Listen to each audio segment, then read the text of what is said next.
Hello student. आज हम लोग बायोकेमिस्ट्री का एक वेरी इंटरेस्टिंग टॉपिक जिसका नाम है ग्लाइकोजिनोलाइसिस, जो कि कार्बोहाइड्रेट मेटाबॉलिज्म्स का एक वे टॉपिक है। तो स्टूडेंट, आज हम ग्लाइकोजिनोलाइसिस के बारे में डिटेल में पढ़ेंगे। पढ़ने से पहले मैं एक सिंपल सा सवाल आपसे पूछना चाहती हूँ कि अगर हमने 8 से 10 घंटे तक कुछ नहीं खाया है तो क्या बॉडी को एनर्जी कहाँ से मिलती है? क्या तुरंत हमारी बॉडी वीक हो जाती है? तो इसका जवाब होगा नहीं।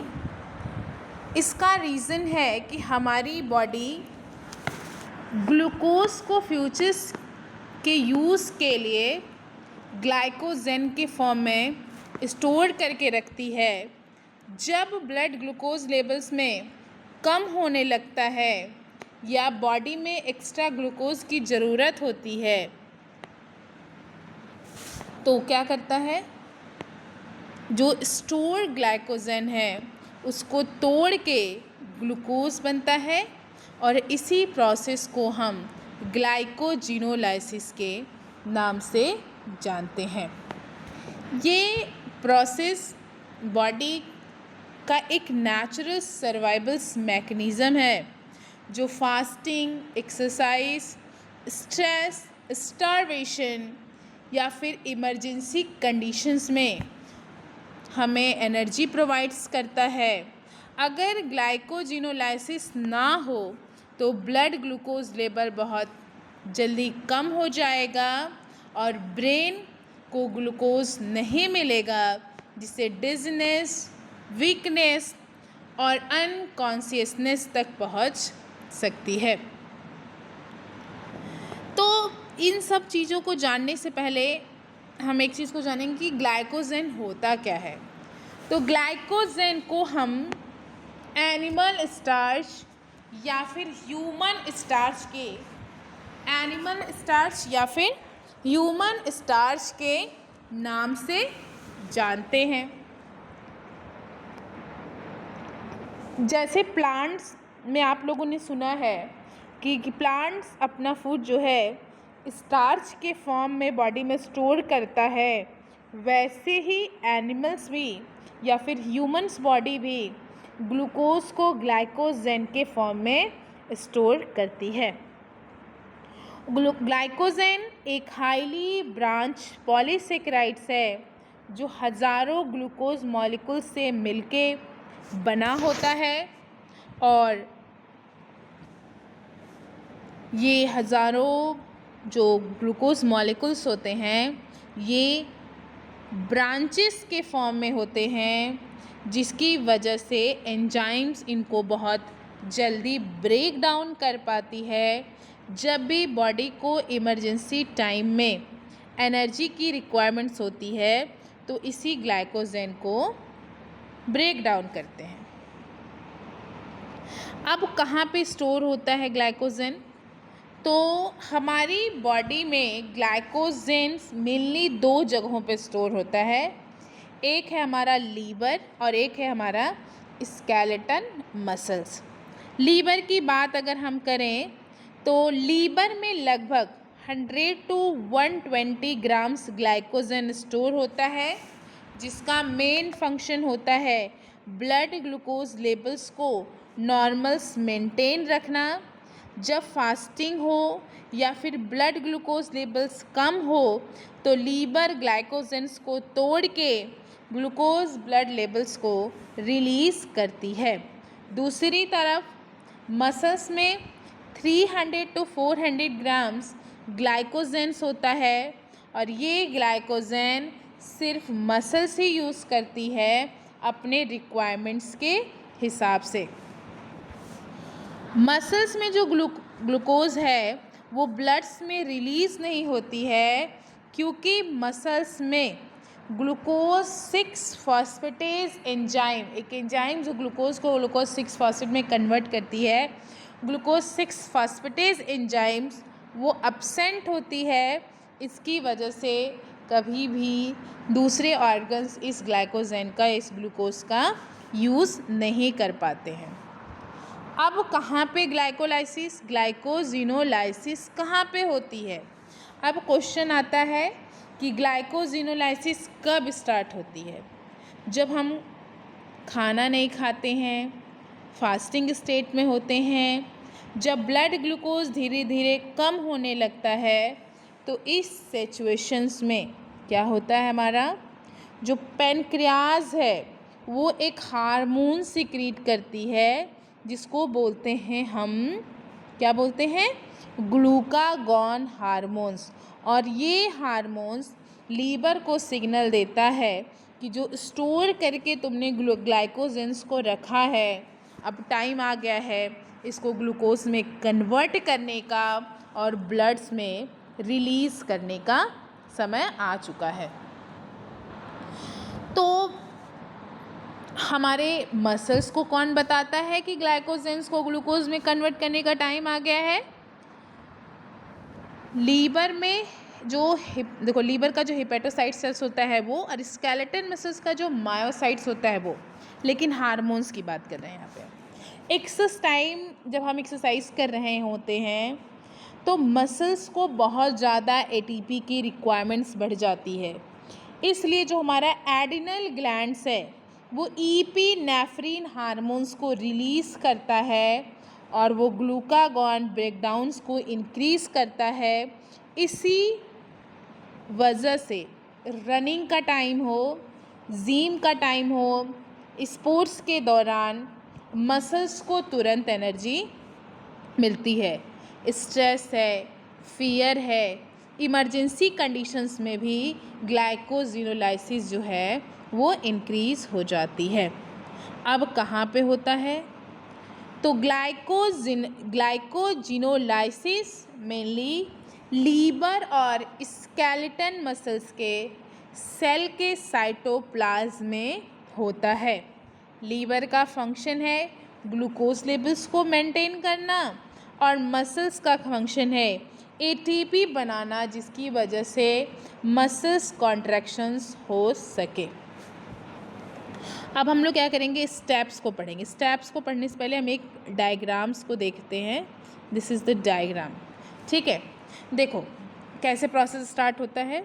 सबसे पहले ग्लाइकोजेन फॉस्फोरिलेज एंजाइम, जो कि ग्लाइकोजेन के non reducing ends of glucose molecules को तोड़ना स्टार्ट करती है और सबसे पहले अल्फ़ा 1,4 ग्लाइकोसिडिक बॉन्ड्स ब्रेक होता है और ग्लूकोज 1 फॉस्फेट्स का फॉर्मेशन होता है। लेकिन जो ग्लाइकोजेन फॉस्फोरिलेज एंजाइम्स है वो क्या है, एक रेट लिमिटिंग एंजाइम्स है। इसकी वजह से, क्योंकि एंजाइम्स की एक्टिविटी पे डिसाइड्स करता है कि कितने ग्लाइकोजेंस को कितने स्पीड से ब्रेक करना है, तो यहाँ एक इम्पॉर्टेंट बात स्टूडेंट को याद रखनी है कि ग्लूकागॉन से डायरेक्टली फ्री ग्लूकोज नहीं बनते हैं। सबसे पहले ग्लूकोज 1 फॉस्फेट्स का फॉर्मेशन होता है। दूसरे स्टेप्स में क्या होता है? दूसरे स्टेप्स में होगा glucose 1 phosphate is converted into a glucose 6 phosphates. जब ग्लाइकोजेन फॉस्फोरिलेज जो ब्रांचेस पॉइंट्स हैं उनके पास पहुंचता है तो ये आगे काम नहीं कर पाते हैं।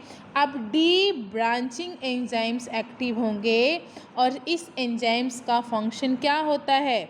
सबसे पहले इसका फंक्शन ट्रांसफेरेंस एक्टिविटी, जिसमें 3 ग्लूकोज मॉलिक्यूल्स को एक ब्रांच से दूसरे चेन पे ट्रांसफ़र करना और अल्फ़ा 1,6 ग्लाइकोसिडेज एक्टिविटी को ब्रेक करना।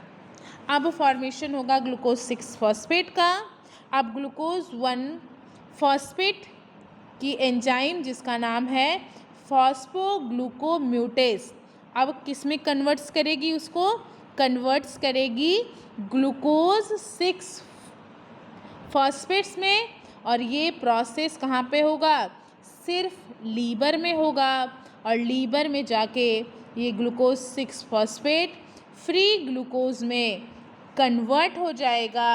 अब ब्लड में जो है ग्लूकोज रिलीज़ हो जाता है और ब्लड ग्लूकोज लेवल्स क्या हो जाते हैं, मेंटेन हो जाते हैं।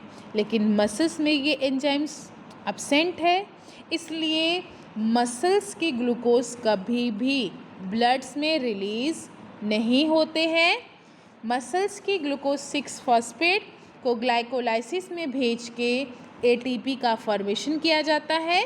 इसी वजह से मसल्स ग्लाइकोजन सिर्फ मसल्स में ही काम आते हैं, पूरी बॉडी में काम नहीं आते हैं। अब आती है बात कि कौन कौन सा हार्मोन्स है, कौन कौन से हार्मोन्स है जो इन ग्लाइकोजिनोलाइसिस में हेल्प करते हैं। तो बॉडी में 3 इम्पॉर्टेंट हार्मोन्स हैं जो कि ग्लाइकोजिनोलाइसिस को पूरी तरह से कंट्रोल्स करते हैं। पहला ग्लूकागॉन, जब भी फास्टिंग का टाइम है तो रिलीज़ करके लीवर को बताना है भाई कि तुम्हें अब क्या करना है, अब तुम्हें ग्लूकोज को रिलीज़ करना है। तो सबसे इम्पॉर्टेंट काम्स कौन करेगा, ग्लूकागॉन करेगा। फास्टिंग की कंडीशन हो, जब आप लंबे समय से नहीं कुछ खाए पिए हो, तो आपका ग्लूकागॉन रिलीज़ होके लीवर को कहेगा it's time to change in a glycogen into the glucose. फिर आता है हमारा एड्रेनलिन, जो स्ट्रेस का कंडीशन हो या फिर एक्सरसाइज की कंडीशन है, तो ये हमारे दोनों को, लीवर को भी कहता है और मसल्स को भी कहता है कि आपने जो ग्लूकागॉन को स्टोर किया है अब इसको रिलीज़ करो और इसकी ग्लूकोज की वैल्यू को बढ़ाओ। इंसुलिन का भी इसमें बड़ा काम है। इंसुलिन जैसे आप मील्स के बाद रिलीज़ होता है, उसी तरह जब ग्लाइकोजन ब्रेकडाउन को रोकना होता है कि अब इतने ही ग्लाइकोजन को तोड़ना है, तो इंसुलिन वहाँ पे आती है और उनको रोकती है, ग्लाइकोजन के सिंथेसाइज को इंक्रीज़ करती है। और इंसुलिन ग्लूकागॉन की अपोजिट्स हार्मोन है। तो जब जब जितनी रिक्वायरमेंट्स हमारी बॉडी को है उतनी एनर्जी अगर मिल गई तो इंसुलिन आके उसको रोकने का काम करेगी। क्या फिजियोलॉजिकल्स कौन कौन से एंजाइम्स इसमें हेल्प करते हैं, तो glycogen phosphorylase, debranching enzyme, ग्लूकोमोटेज और glucose 6 phosphates in the livers only. Physiologicals क्या इम्पॉर्टेंट है, तो ग्लाइकोजिनोलाइसिस बॉडी के लिए बहुत इम्पॉर्टेंट प्रोसेस है। ये फास्टिंग के दौरान ब्लड ग्लूकोज को नॉर्मल्स रखती है, हाइपोग्लाइसीमिया से बचाती है, ब्रेन को कंटिन्यूअस ग्लूकोज सप्लाई मिलती है, इसलिए ब्रेन प्रॉपरली फंक्शंस करता है। एक्सरसाइज के दौरान मसल्स को तुरंत एटीपी मिलती है, जिससे मसल्स कॉन्ट्रैक्शंस हो पाता है। स्ट्रेस हो या फिर इमरजेंसी सिचुएशंस में ग्लाइकोजिनोलाइसिस इंस्टेंट एनर्जी प्रोवाइड्स करती है। अगर ये प्रोसेस ना हो तो बॉडी में कुछ घंटे में ही एनर्जी की डिफिशिएंसी दिखाई देने लगती है। क्लिनिकली क्यों इम्पॉर्टेंट है, क्या क्लिनिकली इसका काम क्या है? अगर ग्लाइकोजिनोलाइसिस के एंजाइम्स में कोई डिफिशिएंसी हो जाए तो ग्लूकागॉन स्टोरेज डिजीज़, जिसको हम GSTS कहते हैं, वो डेवलप हो जाती है और इन डिजीज़ में ग्लाइकोजन प्रॉपरली ब्रेक नहीं हो पाता है, लीवर या फिर मसल्स में एक्यूमुलेशंस होने लगती है। तो पेशेंट्स में hyperglycaemia, muscles weakness, fatigue, exercise intolerance देखने को मिल सकता है। डायबिटीज़ मेलिटस में भी ग्लूकागॉन मेटाबॉलिज्म्स डिस्टर्ब हो जाता है, जिससे ब्लड ग्लूकोज रेगुलेशंस इफ़ेक्ट होती है। अब एक टॉपिक है जिसमें मैं बात करूँगी कि लीवर के और मसल्स के ग्लाइकोजिनोलाइसिस में क्या डिफरेंस होता है। लीवर का ग्लाइकोजिनोलाइसिस क्यों अलग है और मसल्स का ग्लाइकोजिनोलाइसिस क्यों अलग है। लीवर ऑल ओवर्स बॉडी के ग्लूकोज लेवल्स को मेंटेन करती है, बल्कि मसल्स वाले ग्लाइकोजिनोलाइसिस सिर्फ मसल्स को एनर्जी प्रोवाइड्स करने का काम करते हैं। लीवर के पास ग्लूकोज 6 फॉस्फेटेज नाम का एक एंजाइम होता है, बल्कि मसल्स के पास ग्लूकोज 6 फॉस्फेटेज एंजाइम्स लैक होता है, नहीं पाया जाता है।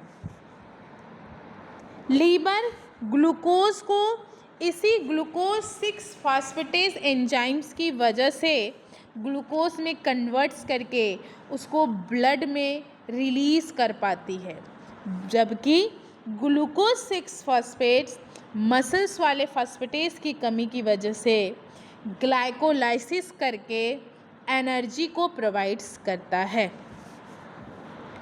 लीवर वाले जो ग्लाइकोजिनोलाइसिस है उसको ग्लूकागॉन और एड्रेनालिन मतलब इपिनेफ्रिन दोनों रेगुलेट्स करने का काम करते हैं, बल्कि मसल्स में सिर्फ एड्रेनालिन जो है वो काम करता है।